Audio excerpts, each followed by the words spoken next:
Wir leben seit über einem Jahr mit einer Wurmkiste. Hier ist sie. Und in diesem Video möchte ich mit euch meine Erfahrungen darüber teilen, was lief gut, was lief nicht so gut, wieso haben wir sie überhaupt, wieso haben wir eigentlich eine Wurmkiste.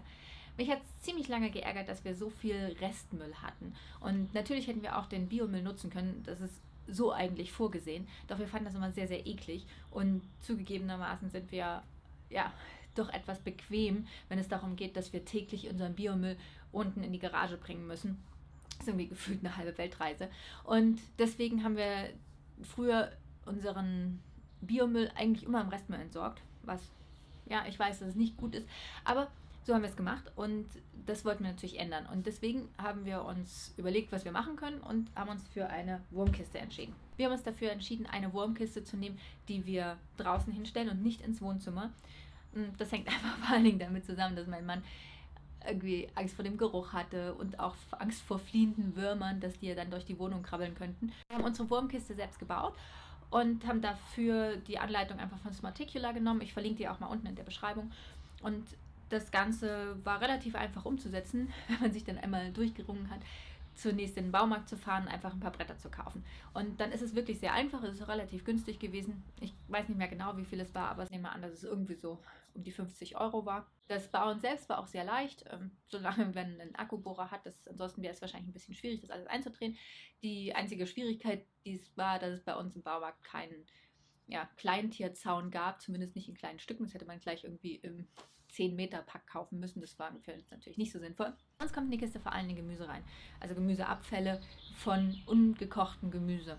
Und dazu kommen ab und zu mal auch noch Obstschalen bzw. Kerngehäuse mit rein, die allerdings nur begrenzt, denn die mögen unsere Wärme irgendwie nicht so gerne und die bleiben lange liegen, beziehungsweise wenn sie dann so lange liegen, dann fangen sie auch an zu schimmeln und das mögen wir halt nicht. Das ist sozusagen das, was hauptsächlich reinkommt. Was nicht reinkommt, sind exotische Gemüse bzw. exotische Obstschalen, wie zum Beispiel Bananenschalen oder Zitrusschalen. Die machen wir nicht rein, weil die noch länger brauchen und wir irgendwo gelesen haben, dass die Würmer hauptsächlich einheimisches Gemüse haben sollen. Weiß nicht genau, wie sehr das stimmt, aber wir haben uns bis jetzt noch nicht getraut, da auch Bananenschalen und Zitrusschalen reinzumachen, insbesondere weil wir schon ein Thema mit den Obstschalen insgesamt hatten. Unsere Erfahrung mit der Wurmkiste. Wir haben sie vor ungefähr 1,5 Jahren gebaut und dann haben wir auch gleich Würmer einziehen lassen. Diese Würmer haben wir im Internet bestellt, gab da jetzt auch keine gute Quelle hier vor Ort und die sind dann eingezogen und am Anfang lief erstmal alles ganz gut. Als der Winter kam, mussten wir feststellen, dass alle unsere Würmer einmal gestorben sind. Die haben das einfach nicht durchgehalten draußen auf dem Balkon und damit war es einfach zu kalt. Und wir haben da auch keine besonderen Maßnahmen ergriffen, sondern wir hatten einfach die Kiste so, wie sie war, auf dem Balkon. Und ja, kurze Zeit später waren halt keine Würmer mehr drin. Das tat mir auch dann irgendwie sehr leid. Ein bisschen milder wurden die Temperaturen, haben wir neue Würmer bestellt und diese sind dann eingezogen. Denen ging es eigentlich auch ganz gut.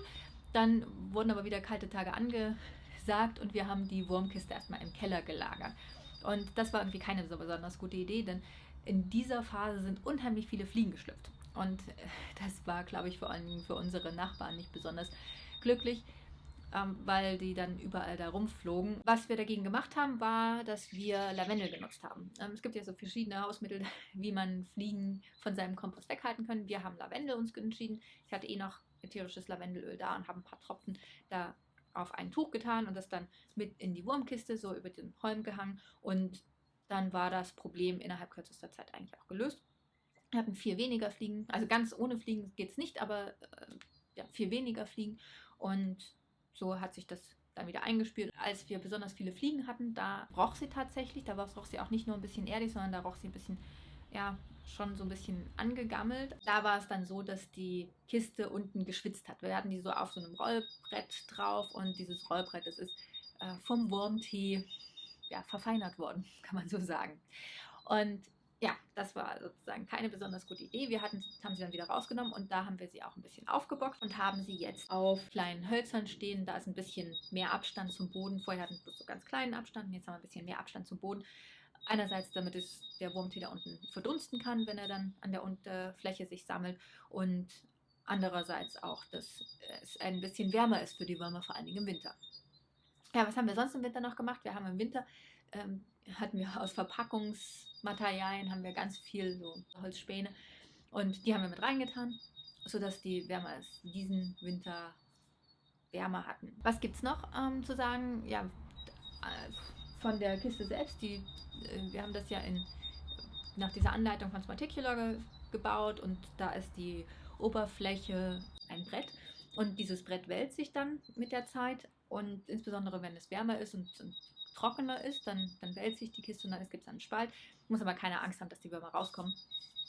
Denn das tun sie tatsächlich nur, wenn es ihnen nicht gut geht. Also wenn man merkt, dass irgendwie die Würmer auf einmal alle woanders sind, dann habt ihr irgendwas falsch gemacht. Entweder zu viel Wasser, zu wenig Wasser, zu viel zu essen. Nein, zu viel zu essen wahrscheinlich nicht, aber zu wenig zu essen könnte noch ein Thema sein. Oder sie mögen es dort einfach nicht. Und dann fangen sie an wegzulaufen. Und ansonsten passiert das aber nicht. Ganz rausgekommen ist noch keine. Die wandern einfach in den Nachbarbereich und dann trocknen sie aus. Und dann liegen sie dann so kleine Würmchen da. Das ist weniger eklig, sondern eher traurig, denn das, was man da sieht, hat zum Schluss irgendwie auch gar nichts mehr mit dem Wurm zu tun. Also selbst wer sich irgendwie die Würmer nicht auf der Hand haben möchte, sich ekelt davor, das sieht nicht mehr wie ein Wurm aus, sondern es sieht einfach wie ein Zweig aus. Ja, was gab es noch? Das letzte, was noch war, ist das Thema Obst. Ich hatte ja vorhin schon angedeutet, dass wir kaum Obst reintun, weil es dann schimmelt bei uns und wir wollen jetzt diesen Sommer das langsam anfangen, dass wir mehr und mehr Obst auch füttern, um mal zu sehen, ob sie das dann auch vertragen. Ja, ich glaube, das waren alle so die Erfahrungen, die wir mit der Wurmkiste hatten. Wenn ihr noch Fragen dazu habt, dann schreibt sie doch in die Kommentare. Ich freue mich dazu, die zu beantworten. Und ja, wenn ihr mögt, würde ich mich auch freuen, wenn ihr ein Abo da lasst. Und ich hoffe, wir sehen uns alle bald wieder. Tschüss!